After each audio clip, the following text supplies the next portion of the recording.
হ্যাঁ কিন্তু মা মাকে আমি একটু শিখিয়েছি তাই জন্য মা একটু বেশি দেখাচ্ছে বলছে যে, আমি বেশি পারি না আমি বেশি পারি না তুই মাকে শিখে গিয়েছিস? হ্যাঁ ওয়াও, মা অনেক তোমাকে শিখিয়েছে? হ্যাঁ ওর সেটা হয়েছিল আমি 6 পিস খাবো তাছাড়া খাবো না तेरा तो गेम बजाना पड़ेगा। After 2000 years later, তুই গরম খেতে পারবি? ওরে বাবা, কেমন বল, কেমন কেমন? এই দেখো আমাদের ভাত হয়ে গেছে বাহ, আবার মা দেবে ধন্যে পাতা। अभी मजा आएगा ना भिड़ो। রান্না করতে করতে ভাই সন্ধ্যা হতে গেল, রান্না এখনো কমপ্লিট হলো না আমাদের। মা বলো আজকের পিকনিকে তোমার কেমন লাগছে? ভালো শুধু ভালো লাগছে? আর কি লাগছে বলো, শুধু ভালো লাগলে হবে?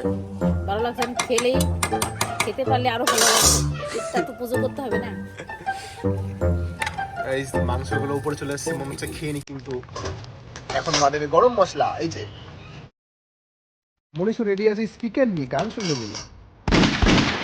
হ্যাঁ হ্যাঁ, নামিয়ে দাও, হয়ে গেছে? তাই তো আজ তো পুরো গামলা সমেত খেয়ে দেবো গামলা সমেত কি করে না কুছ বলিনি সব কাম।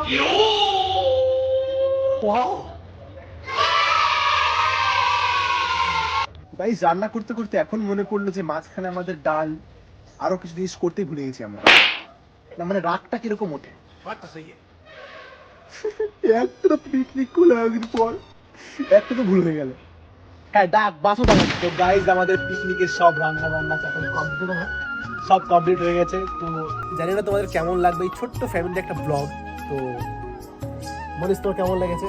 অনেক ভালো তো বাই বাই, দেখা হচ্ছে অন্য কোনো ব্লগে। ভালো থেকো আর হ্যাপি নিউ ইয়ার সবাইকে।